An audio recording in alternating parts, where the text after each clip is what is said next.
Coming up on the Empowered Woman podcast.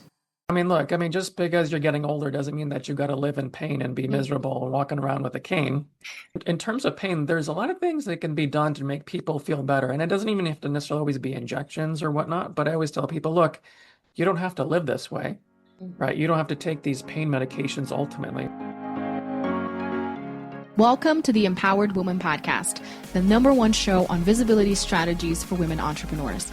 If you want to get empowered to be seen, stand out on social media, stages, TV, and more to make an impact with your voice and business, you're in the right place. I'm so glad that you're here. My name is Marcia Spurk, and I'm your host, professional singer and visibility strategist. Welcome again, and let's dive into today's episode. Looking for an inspiring read? Everyday Magic is a book that teaches mindfulness through ritual and gratitude practices that can be done every day at any age. Purchase your copy today on Amazon. Hello, Dr. Fawad Mian. Thank you so much for joining me today. Thank you for having me on the show. Yes, I am so excited to learn more about your journey. I know you have a book out, so we'll get to all of the things. Why don't you introduce yourself? Tell us who you are and what you do, please. Well, my name is Dr. Fawad Mian. I'm based out of New Jersey, and I do a combination of neurology and regenerative medicine.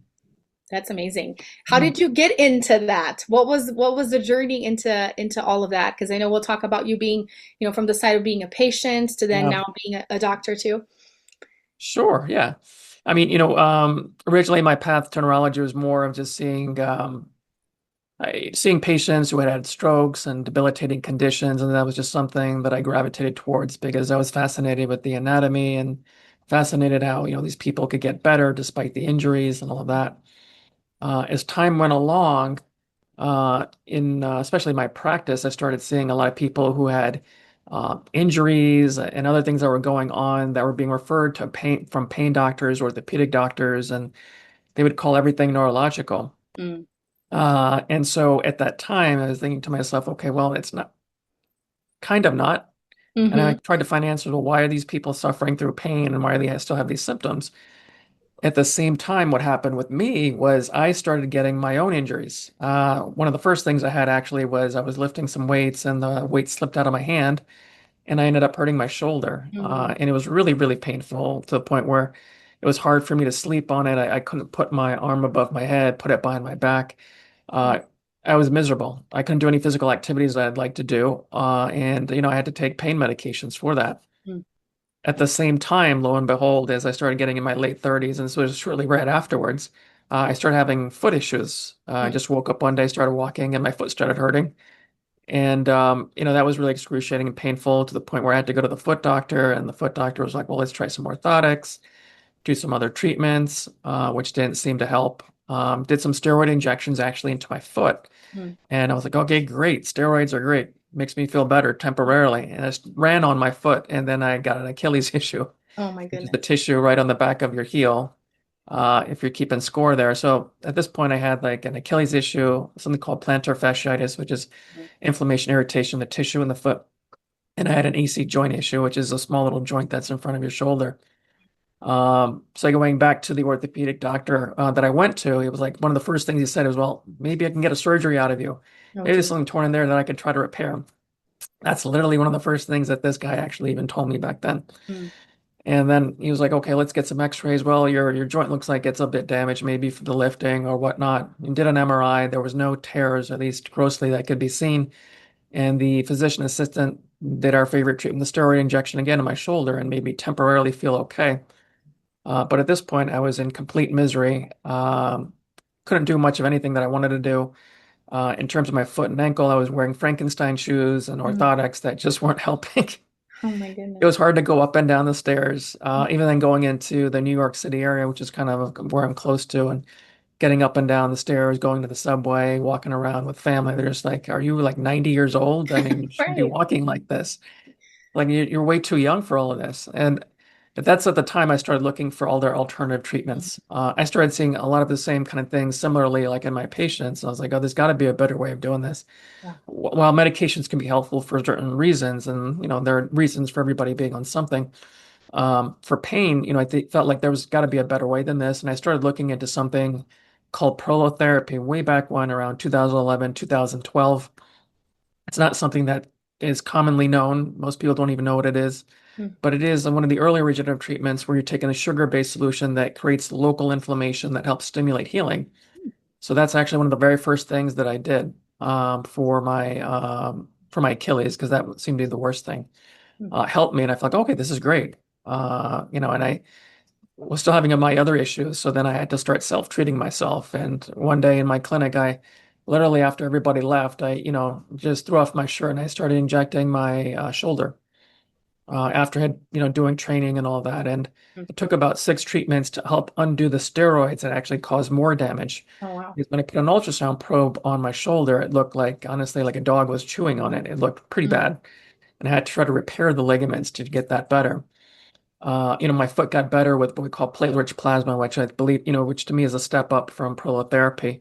And that's taking your own blood out. We concentrate the growth factors and the platelets and then inject that back in with ultrasound guidance. And that got rid of my plantar fasciitis in about 2 treatments, Okay. ultimately. And with my Achilles, it was in really bad shape, and that took several treatments for that to get better. But now I don't wear Frankenstein shoes. I can buy what I want. Hey. A little bit more stylish. Uh, Mhm. I can run, I can do physical Amazing. activities, and especially at my age, my kids are young kids later in life, and being able to keep up with my kids Mm. and doing physical activities to me is really important. Mhm. And so over time, as I got more and more training, I implemented more and more with my patients, and I was able to see some of the great results too, as well, with these folks who were told that they needed to have surgery, or they were given narcotics, which, don't fix anything, or given Right. anti-inflammatories, which can cause other issues like, increased risk of stroke, heart attack, high blood pressure. They can actually blow out your kidneys, cause internal bleeding, but nobody really knows that because it doesn't say it on the back of the bottle. Right. But that can also happen if it's done too much of that. Mm-hmm. And so I implemented more holistic treatments too, as well, with supplements, dietary changes, and all that, because it's not just the magic of just doing the injections, itself. That's definitely very helpful and can, propel somebody a long way in terms of improvement. Mm-hmm. But at the end of the day, you also got to be able to take care of yourself ultimately. Yes. And that's, with the diet, the exercise, the sleep, the mindfulness, all that stuff we do. That's kind of really what gets your body to where it needs to be. Yeah, it's a combination of all the things. Well, thank you so much for being vulnerable and sharing your story. What Mhm. a journey, my goodness, Yeah. for all of those things to happen back to back and being a young person too. Yeah. But thankfully, with your knowledge and the ability to Mhm. test things out, you're able to reverse that and now to use that with your patients. Tell me a little bit more how then you started helping people and how you do help people now with these different alternatives. Yeah, I'm super curious. Sure. Well, I mean, just, first thing we do, obviously, is we look at patients. We'll kind of work through a little bit of the standard care. We'll physically examine somebody. We'll look at their laboratory work. We'll do some imaging too, as well. And then we'll say, hey, maybe depending on where you are, we might need to try maybe some simple things. Maybe something as simple as physical therapy and acupuncture is good enough to get you to where you need to be. Mhm. But for those people that are not responding to very basic kinds of treatments or even supplements that I may put them on, then we start looking, well, what can we do to really try to reverse this as much as possible so that you're more functional? And then we have a conversation with the patient and the individual and decide, is this going to be the best treatment for them, depending on their medical condition and everything else that's going on. And fortunately, there have been a lot of patients that have said yes over the years.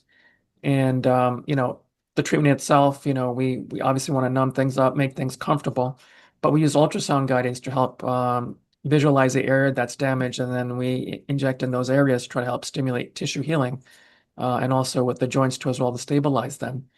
And so, I've spent a lot of time training over the years too as well. So even now, I'll always, go back to learn more, synthesize more, because I think any doctor honestly should be able to do that now and not just rest on one thing ultimately. Mhm. It's always continuous learning and see how can you get better? How can you make the outcome better?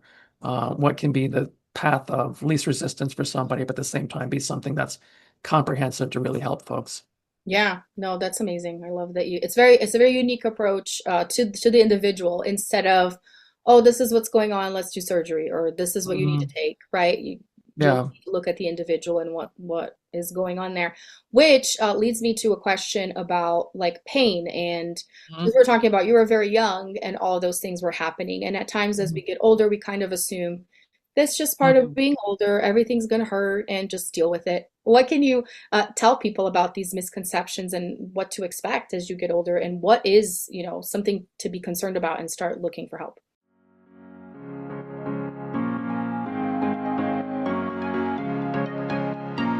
Hey, let me ask you a question. Would you like to be my next guest on the Empowered Woman podcast? Do you have a story you'd like to share? Want more visibility for your business on a show ranked in the top 0.5% in the world? Well, then head on over to martasburg.com/podcast guest for more information. Yeah. I mean, look, I mean, just because you're getting older doesn't mean that you got to live in pain and be miserable and walking around with a cane. I think that's the perception, just like people's perception of their memories. Well, I'm losing my memory, and that's just part of getting older. But, in terms of pain, there's a lot of things that can be done to make people feel better. And it doesn't even have to necessarily always be injections or whatnot. But I always tell people, look, you don't have to live this way, right? You don't have to take these pain medications ultimately. But some of that also is going to be a little due diligence in terms of how they live too, as well. And I think that's probably, even though it's kind of said about diet, exercise, and things and all of that, I think sometimes for people to take that next step and actually start doing it and be consistent at it is actually very hard for a lot of people. And so, even then I'll tell somebody, look, okay, maybe this hurts a little bit. Okay, maybe we start off with maybe get on the exercise bike, maybe do these weights just a little bit, just get the momentum, even if it's like 5 or 10 minutes of something. Because in my mind and in the person's mind, that's a win. Okay, now I'm starting to do this, but now I can start increasing things slowly.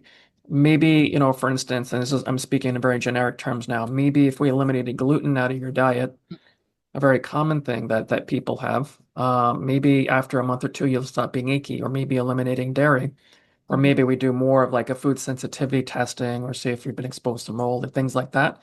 There are ways around this to look at things systemically and then pick out to try to help remove the thing that's actually causing the pain potentially. But then also adding in different supplementations too as well that are naturally anti-inflammatory, like turmeric, say for instance, or fish oil, depending if it's right for the individual and they don't have any medical conditions that preclude them from actually utilizing it. So starting with baby steps, starting small, because at times people think, oh, it's going to be this huge thing, so I might as well not even start or do Right. it. They just went out. Yeah. So creating a more realistic picture, maybe Uh-huh. an easier way. What are some of your favorite client stories? I'm sure you have lots of them, but whatever Mhm. comes to mind in terms of how Mhm. they came in, what you were able to start implementing, and the Mhm. transformation. Yeah. I mean, look, I can think of a couple of things with just the treatments we did. So there was a gentleman that I had many years ago.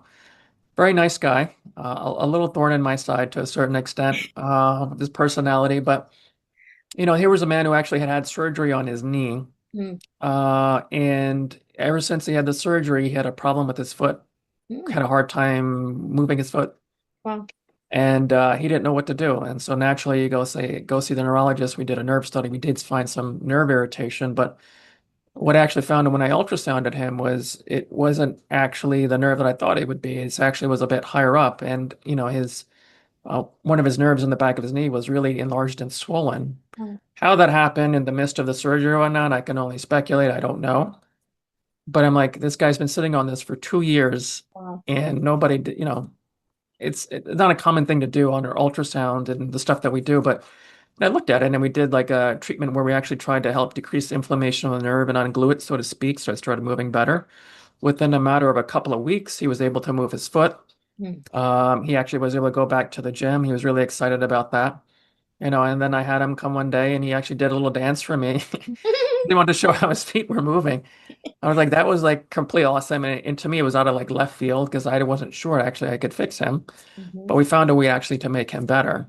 Mm. That's one story. Another story is, we've had some people who do construction and they've had really beat up shoulders where it looks like they need surgery. There's too much damage over there. But, we've been able to do things like PRP, say, for instance, and then within a matter of like 2 months or so, they're like about 80, 90% better compared to where it was miserable and they couldn't do anything. And they were able to go back to doing their job and their livelihood, which is really important too as well. And those are I think of that. I'm like, wow, we're able to get people out of surgery, so that they don't have to go there. And I myself have gone through surgeries as well too as well. And just because you have surgery doesn't mean that things are always going to be great afterwards. Yeah. It can leave its untold amount of damage, and then it's other issues that are subsequently like start happening afterwards too as well. So if you're able to take a different route, then Yeah, that may be better in the long run. That is yeah, amazing. Well, and this entire time I'm thinking we're sharing all this knowledge, giving people some awareness so that they can go and talk to their doctors or wherever they are in the world if they're not local to you, sure. but they can have access to your book and learn even more. So tell me more about the book. How did that come about? Was that your kind of idea? Like more people need to understand this, not just the people that I'm Yeah. working with. Yeah, I mean that book, I wrote that book actually during the pandemic, so it's actually 5 years old now at this point. Mhm. But the reason I wrote that book was to, let people know, hey, just exactly what we're talking about. There are other alternatives to actually, getting past things. And so I talked about things anecdotally with me, with some Yeah. patients, also some dietary changes, mindfulness meditation, all of that. It's really like a little bit of a self-help book to a certain extent, but also it's there to steer people in the right direction. So no matter where people are in the world, finding somebody who might be a little bit more holistic and more regenerative basis may be helpful to get them past the sticking point that they've been with, if they've been seeing a traditional doctor. And that's where that book was born out of. And, we've had it on Amazon, and some of the patients have really loved, reading it, and, they felt different. Even then, it kind of random. I did a little telemedicine for a while, and I actually had a tech who was in a completely different state, and she read my book. She was like, wow, I didn't know that that was possible. Wow. It would That's just seem so random to me that she told me about it. I'm like, okay, that's fantastic. I'm glad, she's, over 1,000 miles away, but she, obviously can find somebody within the area that she's in to help her out. So yeah. even if you can't get to me, but at least, know that there's hope and that you can find people to help you. That's amazing. Such bigger impact that way. Tell us the name of the book, and you said it's available on Amazon and major. Yeah, it's called Getting to Pain Free: How to Live Your Life Without Drugs or Surgery. Mm. And so it's definitely love it. It sits on my shelf. Sometimes I have to look at it if I go through something again. Okay, Mhm. yes, I did this. I was able to overcome this. Mm. So it's out there, and for anybody who wants to get a good read, and it's a small book, but it's a good read, quick read. Nice. But I think it's very helpful, even if it's been 5 years out at this point. Absolutely. So I'll make sure and put the name and the link in the show notes so people can go check it out and Mhm. take this conversation further. And like you said, use it as a resource and a guidebook Yeah. because you're even going back to it yourself. So something they can keep looking Mhm. at. And you already told a story about the tech, but what has the feedback been? 'Cause since the book has been out for a while, tell It's me more. been it's been very positive from a lot of people. I think, it's also quite honestly unusual for a lot of doctors sometimes to share their vulnerability too as Hmm. well, because Yeah, we keep that certain curtain totally. with things. And so I think that's also been, helps to build empathy and rapport with people too as well, to know that, hey, you're not the only one going through this. I've been through it as well. This is what I did to overcome it. Hmm. And so a lot of people appreciate that. Yeah, absolutely. Well, even with you, when you were sharing your story in the beginning of the podcast, I was already like, wow, thank you so much for the vulnerability. Because you are right. There is that expectation or the image that we create in our heads. And I think for doctors too, I need to be Mhm. 100% healthy and have no problems Right. as a Yeah. doctor. And it's like, that's absolutely not true. But we have those beliefs and those misconceptions. So it's amazing that you have, well, doing the podcast interviews, but also having the book so people can go Hmm. check it out. Yeah. That's amazing. Well, what's next for you? What are some of your future plans to get this message out? Or I don't know.